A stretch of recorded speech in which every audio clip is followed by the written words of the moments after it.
नमस्कार, आप देख रहे हैं बीएस टीवी। आपके साथ मैं हूं विवेक पांडे। सरकार का एक अदना सा कर्मचारी कुछ ही सालों की नौकरी में बना करोड़ों की काली कमाई का कुबेर। नौकरी छोड़ रसूखदारों के 2 नंबर की कमाई को भी वो मैनेज करने लगता है। आपको बता दें, सौरभ शर्मा उसका नाम है, जो कि आरटीओ का कांस्टेबल रह चुका है। उसने नौकरी छोड़ दी, रसूखदारों के संपर्क में आ गया, काली कमाई को मैनेज करने लगा और किस तरह से उसने अपना साम्राज्य खड़ा किया कि स्टेट की जांच के बाद अब सेंट्रल की एजेंसियों ने भी इस पर शिकंजा कसना शुरू कर दिया है।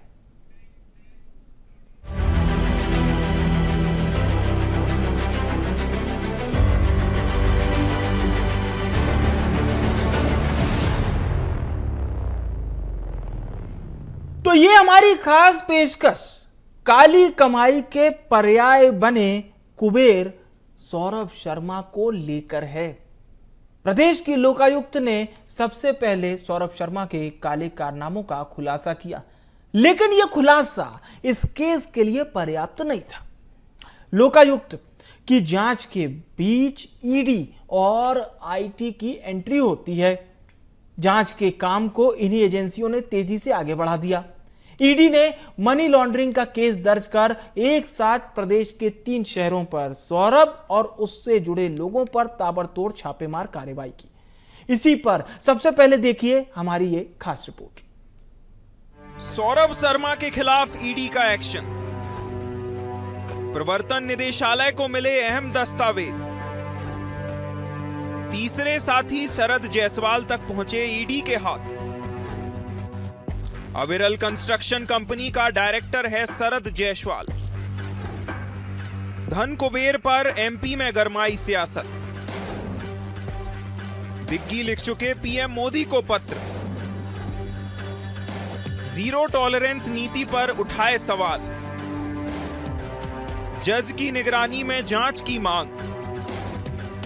पूर्व परिवहन मंत्री पर लगाए गंभीर आरोप। मंत्री गोविंद सिंह राजपूत का पलटवार। दिग्विजय सिंह को बताया अप्रासंगिक। जांच एजेंसियां कर रही अपना काम।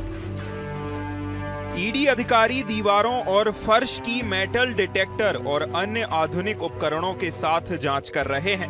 अफसरों को आशंका है कि जिस तरह लोकायुक्त के छापे के दौरान सौरभ के घर में टाइल्स के नीचे 250 किलो चांदी मिली थी, उसी तरह इन ठिकानों पर भी सोना और चांदी छिपा कर रखा गया है।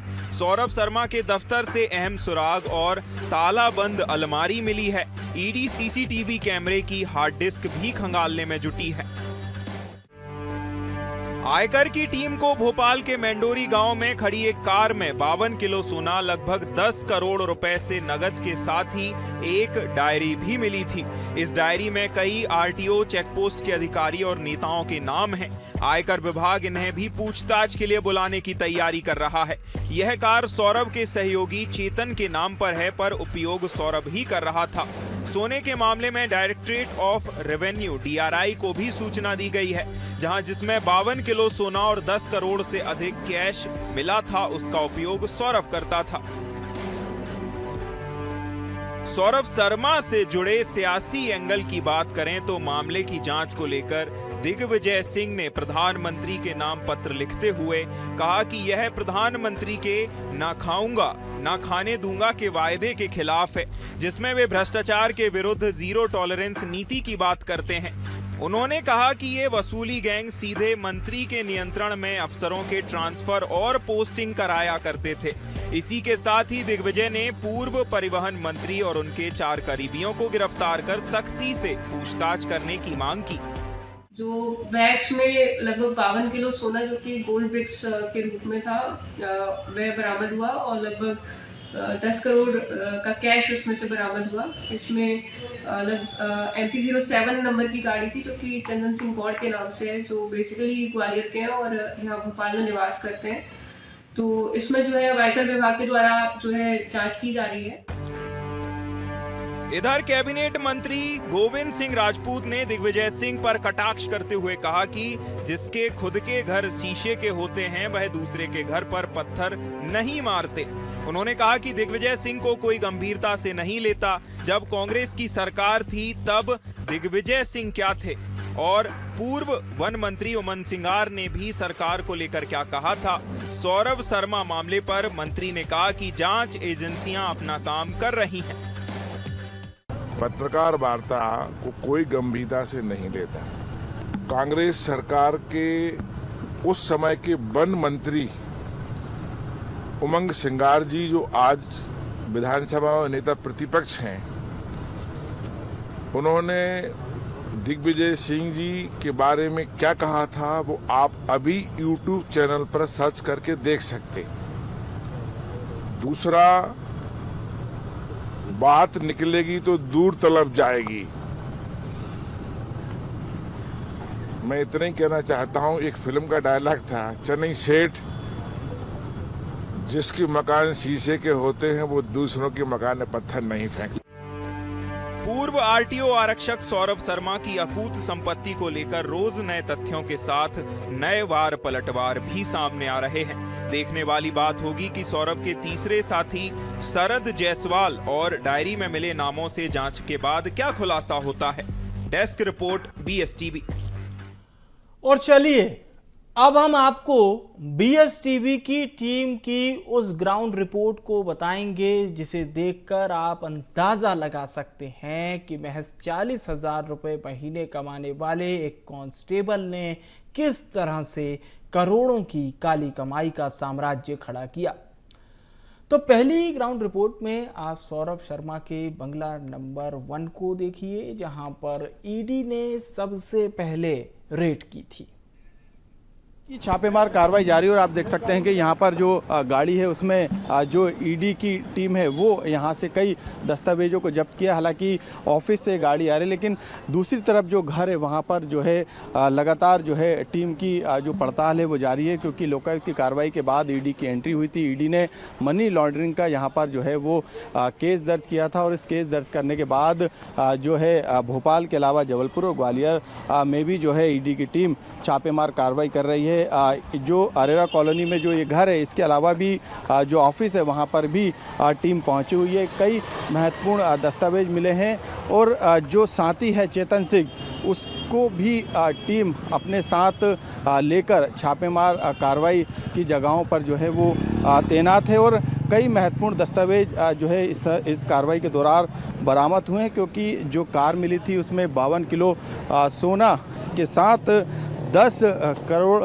नगद मिले थे और जो कार्रवाई थी वो आगे बढ़ी। लोकायुक्त से ये कार्रवाई आगे बढ़ी और जो है इसमें इनकम टैक्स ने जो है इस पूरे केस को और सोने को जब्त किया और अब इस कार्रवाई के तहत जो है ईडी ने एंट्री ली और ईडी जो है लगातार इसमें अब कार्रवाई कर रही है, क्योंकि अब कनेक्शन जो है सौरभ शर्मा और उसके परिजन और उसके साथी तक सिमट कर नहीं रह गया। इसमें कई राजदार और हैं, कई बड़े अफसर भी शामिल होने की जानकारी मिली है, कई बड़े राजनेताओं का कनेक्शन भी इससे सामने आ रहा है। और यही कारण है कि जो डायरिया मिली है, जो दस्तावेज मिले हैं, जो कागज अभी तक बरामद किए गए हैं, उन्हीं के अनुसार जो है इस छापे की कार्रवाई को आगे बढ़ाया गया है और जो टीम है वो इस घर के अंदर मौजूद है और जो कार्रवाई है वो लगातार जारी है, क्योंकि कई घंटों से ये रेड जो है वो चल रही है। जबलपुर के अलावा ग्वालियर और भोपाल में ये कार्रवाई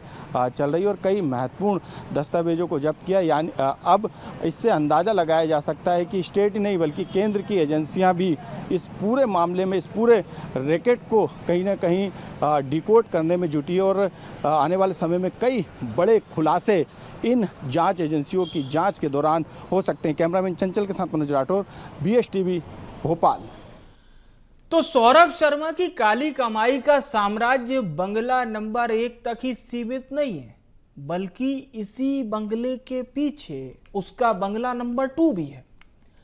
इसी बंगले पर भी ईडी ने रेड डाली थी। एक ग्राउंड रिपोर्ट और देखिए आप।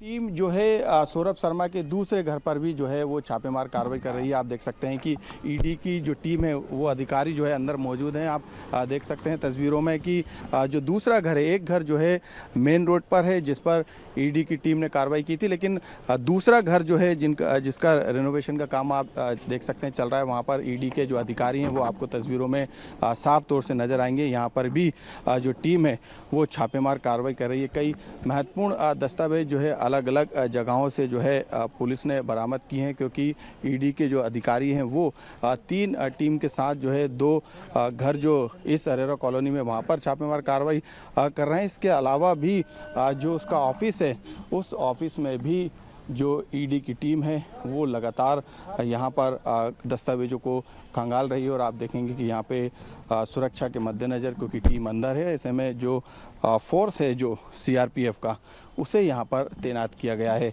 कई चौंकाने वाले खुलासे इस रेड के दौरान हुए हैं। कई कनेक्शन भी सामने आए हैं। जो अभी तक कनेक्शन सौरभ शर्मा की मां, उसकी पत्नी से निकल रहा था, लेकिन अब उसके ससुराल पक्ष से भी एक बड़ा कनेक्शन जो है वो सामने आया। और इस जो बंगला नंबर 2 है सौरभ शर्मा का, वहाँ पर जो है ईडी की कार्रवाई लगातार जारी है। कई महत्वपूर्ण दस्तावेज भी बरामद किए गए थे, उसी हिसाब से ये कार्रवाई लगातार चल रही है। चेतन सिंह जो उसका साथी है, उसकी कार से जो है 52 किलो सोना बरामद हुआ था, 10 करोड़ का कैश बरामद हुआ था, लेकिन अब ये कनेक्शन की जो चेन है वो लगातार यहाँ पर लंबी होती जा रही है। कैमरामैन चंचल के साथ मनोज राठौर, BSTV भोपाल। अब हम आपको इस काली कमाई के उस सेंटर पॉइंट को बताएंगे जो अरेरा कॉलोनी से ही संचालित किया जा रहा है। इसी ऑफिस से ईडी की टीम ने कई महत्वपूर्ण दस्तावेजों को बरामद भी किया। इस ठिकाने पर कई अलमारियां मिली जिसे खोलने के लिए कारीगरों को बुलाया गया था। जी हां,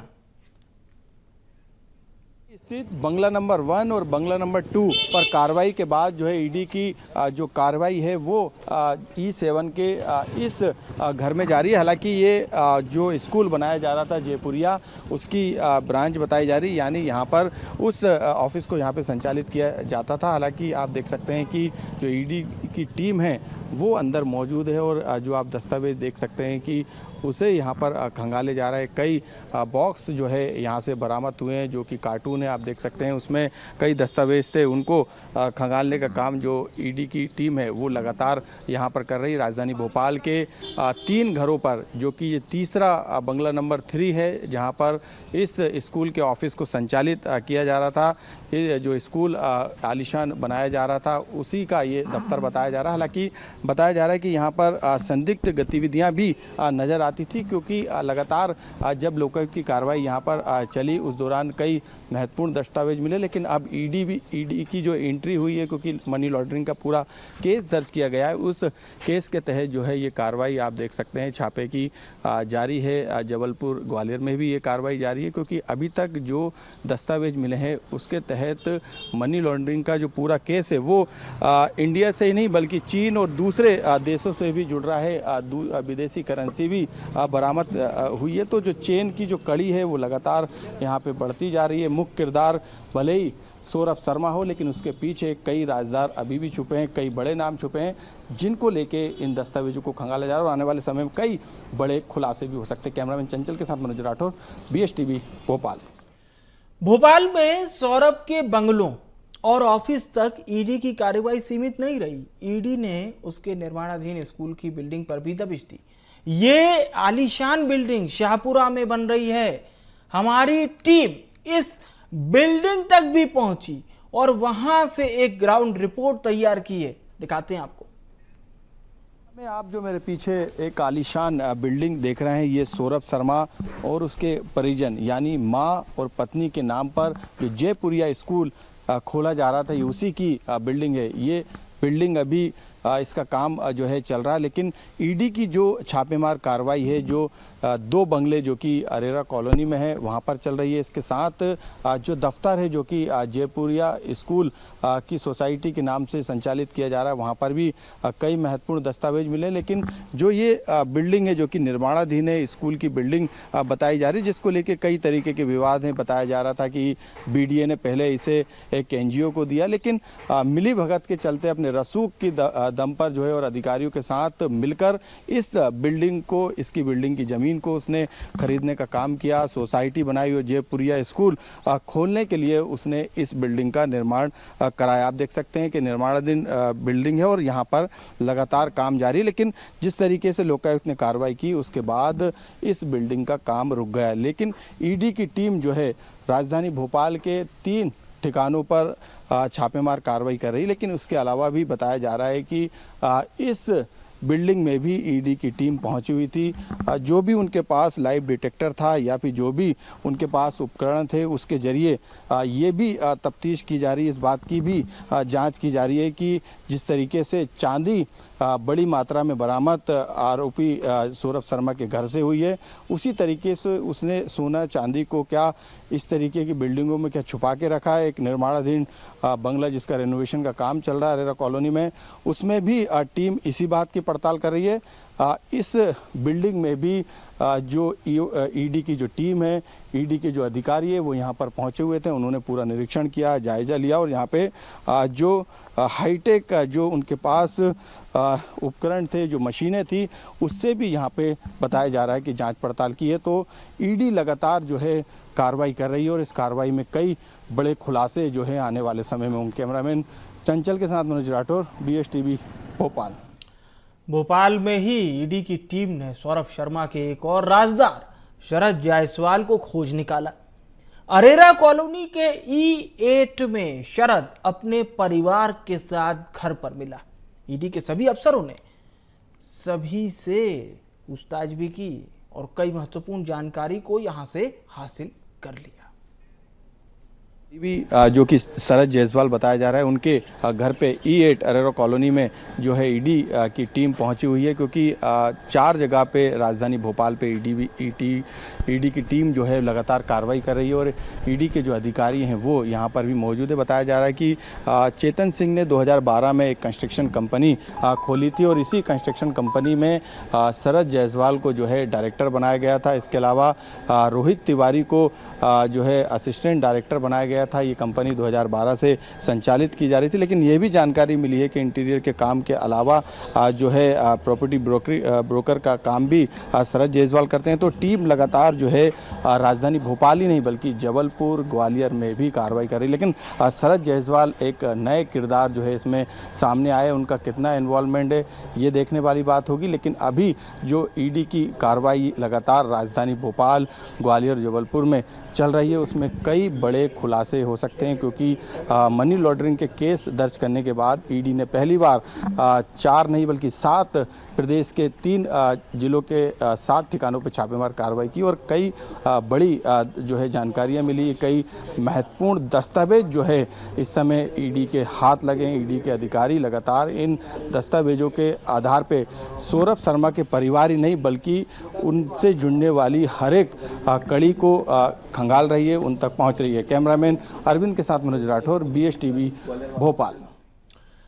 तो ईडी की टीम ने भोपाल के अलावा ग्वालियर और जबलपुर में भी रेड डाली। ग्वालियर में सौरभ शर्मा और उसके साथी चेतन सिंह गौर के घर पर दबिश दी गई, तो जबलपुर में शास्त्री नगर स्थित बिल्डर रोहित तिवारी के घर पर ईडी की टीम पहुंची। जबलपुर में सौरभ शर्मा का ससुराल है। सौरभ ने अपने साले शुभम तिवारी के नाम से करोड़ों का निवेश किया। इसके अलावा ईडी को उसके दोस्त चेतन सिंह गौर और बहनोई रोहित तिवारी के नाम पर भी निवेश की जानकारी मिली है। हमारे सहयोगियों ने इन दोनों शहरों से भी ग्राउंड रिपोर्ट को आप तक पहुंचाने का काम किया है। एक स्पेशल रिपोर्ट देखिए आप ग्वालियर और जबलपुर से। आसामी परिवहन विभाग के आरक्षक सौरभ शर्मा पर लगातार केंद्रीय जांच एजेंसियों का शिकंजा कसता जा रहा है। ईडी ने भी अब अपना शिकंजा कसा है। ग्वालियर स्थित उनके आवास पर आप देख पा रहे होंगे कि केंद्रीय जांच एजेंसियां पहुंची हैं। ईडी और आयकर विभाग के जो अफसर हैं वो यहां पहुंचे हुए हैं। आप देख पा रहे होंगे कि सीआईएसएफ का जो जवान है वो यहां पर तैनात किया गया है, जबकि अधिकारी जो हैं वो अंदर लगातार सर्चिंग कर रहे हैं। हालांकि ये जो एजेंसियां हैं वो काफ़ी देरी से यहाँ पर पहुँची हैं, जबकि इस आवाज़ से सौरभ का गहरा नाता है। हमारे साथ बात करने के लिए यहाँ उनके पड़ोसी हैं, उनसे बात करते हैं। छापा पड़ा है, केंद्रीय एजेंसी आई हैं, ईडी है या आईटी, क्या कुछ कहें इसे? अभी इस संबंध में कोई स्पष्ट जानकारी नहीं है, क्योंकि यहाँ प्रेस के अलावा लोकल पुलिस भी नहीं है जिससे पता चल सके कि इनकम टैक्स है, ईडी है, लोकायुक्त है, कौन की कार्रवाई चल रही है या कोई ऐसे ही फ्रॉड लोग हैं। ये कैसे पता चला आपको? क्या कुछ देखा आपने यहाँ पे? यहाँ जब प्रेस के लोग काफ़ी लोग इकट्ठे हुए और जाम की स्थिति बनी तो हम पड़ोस से यहाँ आए और देखा। कुछ जवान भी अंदर दिखाई दे रहे हैं, संभवतः सीआईएसएफ बाहर की पुलिस, सीआरपीएफ वगैरह दिखाई दे रही है। ये इस मकान से क्या रिश्ता है सौरभ का? ये इनके पिताजी का मकान है जी, और बहुत पुराना 88-89 में बना हुआ है। कोई रहता था इस मकान में? उनकी माँ रहती है इस मकान में। अभी भी रहती है? अभी भी रहती है। तो अभी मकान में मौजूद है उनकी माँ? नहीं, वो भोपाल है। वो भोपाल है। तो देखिए, जैसे कि बता रहे हैं जो पड़ोसी हैं कि इस मकान में सौरभ की माँ रहती थी। फिलहाल एजेंसी के जो अधिकारी हैं वो लगातार कार्रवाई कर रहे हैं। तो स्पष्ट तौर पर जो सौरभ है उसका ग्वालियर से गहरा कनेक्शन है, क्योंकि उसकी अनुकंपा नियुक्ति की अनुशंसा ग्वालियर से ही हुई थी। तो फिलहाल देखना दिलचस्प होगा कि इस छापेमार कार्रवाई में इस मकान से जांच एजेंसियों को क्या कुछ मिलता है। कैमरामैन विजय के साथ प्रहलाद सेन, BSTV ग्वालियर। ईडी की टीम सौरभ शर्मा के करीबी चेतन सिंह गौर के घर पहुंची है। ये वही चेतन सिंह गौर का घर है जिसकी गाड़ी में 52 किलो सोना मिला था और 10 करोड़ रुपए कैश बरामद हुआ था। आप देख पा रहे होंगे ये तस्वीरें कि जो सीआईएसएफ के जो जवान हैं, सीआरपीएफ के जवान हैं, वो यहाँ मौके पर तैनात हैं और अंदर जो अफसरों की टीम है वो लगातार सर्चिंग कर रही है। चेतन सिंह गौर सौरभ का करीबी बताया जाता है और तमाम सारे जो राज हैं वो चेतन के पास भी हैं। इस लिहाज से ईडी की टीम ने यहाँ पर छापेमार कार्रवाई की है। हालांकि छापेमार कार्रवाई के दौरान क्या कुछ मिला है ये तो अभी तक स्पष्ट नहीं हो पाया है, लेकिन ये बात तय है कि ये कार्रवाई लगातार जारी है। जिस तरह से सौरभ के पैतृक घर पर सर्चिंग चल रही है, कमोबेश उसी तरह से जो ईडी की टीम है लगातार चेतन सिंह गौर के घर पर कार्रवाई कर रही है। इस छापेमार कार्रवाई से हड़कंप है। चेतन के जो परिजन हैं वो घबराए हुए हैं। हालांकि देखना होगा कि दोनों ठिकानों से, चाहे वो सौरभ का पैतृक घर हो या चेतन सिंह का ये आवास हो, इससे क्या कुछ मिलता है ये देखने वाली बात होगी। कैमरामैन विजय के साथ प्रहलाद सेन, BSTV ग्वालियर। आरटीओ के पूर्व आरक्षक सौरभ शर्मा के जो ठिकानों पर छापेमारी की गई है उसके तार अब जबलपुर से भी जुड़ते दिख रहे हैं। जबलपुर में ईडी की टीम पहुंची और यहां पर बिल्डर रोहित तिवारी के आवास पर छापेमार कार्रवाई की जा रही है। केंद्रीय सुरक्षा एजेंसी के जवान जो है वो यहां पर तैनात है। क्या कुछ तथ्य सामने आए हैं ये बहरहाल जांच का विषय होगा, लेकिन एक बड़ी खबर है, सूत्रों के मुताबिक ये भी जानकारी हाथ लगी है कि सौरभ शर्मा के रिश्तेदार है रोहित तिवारी। बहरहाल क्या कुछ तथ्य है ये जांच का विषय रहेगा। लगातार सुबह से ही कहीं ना कहीं भोपाल की बात हो या फिर जबलपुर की बात हो, अलग अलग ठिकानों पर जो जांच एजेंसियां हैं वो दबिश दे रही हैं। आयकर विभाग की टीम भी लगातार एक्टिव है और दबिश देते हुए जांच परख यहाँ पर दस्तावेजों की जा रही है। चूंकि करोड़ों रुपए का लेन देन जो है सामने आया था और ये लेन देन कहीं ना कहीं बड़े लोगों से जुड़ा हुआ है जो कि मध्य प्रदेश में अपना बड़ा ओहदा रखते हैं। बहरहाल क्या कुछ तथ्य फिलहाल जबलपुर के इस छापे में सामने आएंगे ये तो आने वाला वक्त बताएगा, लेकिन बड़ी खबर यही है कि बिल्डर रोहित तिवारी के आवास पर ईडी की टीम सौरभ शर्मा से जुड़े तार के संबंध में यहाँ पर खोजबीन कर रही है और भी कहीं ना कहीं बड़े जो तथ्य हैं या एंगल हैं वो इस छापेमार कार्रवाई में सामने आ सकते हैं। कैमरा पर्सन देव निष्कर्मा के साथ प्रतीक मोनावस्थी, BSTV जबलपुर। तो इस मामले में ईडी से लेकर तमाम जांच एजेंसियां अपना काम कर रही हैं, लेकिन सौरभ शर्मा के अरेरा कॉलोनी के बंगला नंबर 1 की उस इनसाइड स्टोरी को भी आपको बताएंगे जिसके चक्कर में सौरभ सलाखों के पीछे जाएगा। ये रोचक जानकारी है, वो सिर्फ BSTV के हाथों लगी है। देखिए रिपोर्ट। स्थित सौरभ शर्मा का ये बंगला नंबर है E78। ये बंगला इसलिए भी चर्चा में है क्योंकि BSTV ने जब आसपास के पड़ोसियों से बातचीत की तो कई महत्वपूर्ण जानकारी इस बंगले के संबंध में सामने आई। भले ही आरटीओ कांस्टेबल रहकर सौरभ शर्मा ने काली कमाई का अपना साम्राज्य खड़ा किया हो, लेकिन ये बंगला उसके लिए लक्की नहीं रहा। इसके पीछे के कई कारण हैं। जो पड़ोसी है उनका कहना है कि ये बंगला 20 साल में 4 लोग इसके मालिक रह चुके हैं, यानी ये बंगला किसी के लिए शुभ नहीं रहा, ये बंगला मनूस रहा। यही कारण था कि 20 साल के अंदर 4 मालिक जो है इस बंगले के चेंज हो चुके हैं। इसके पीछे की भी वजह बताई जा रही है, क्योंकि लक्की साबित ये बंगला किसी के लिए नहीं हुआ।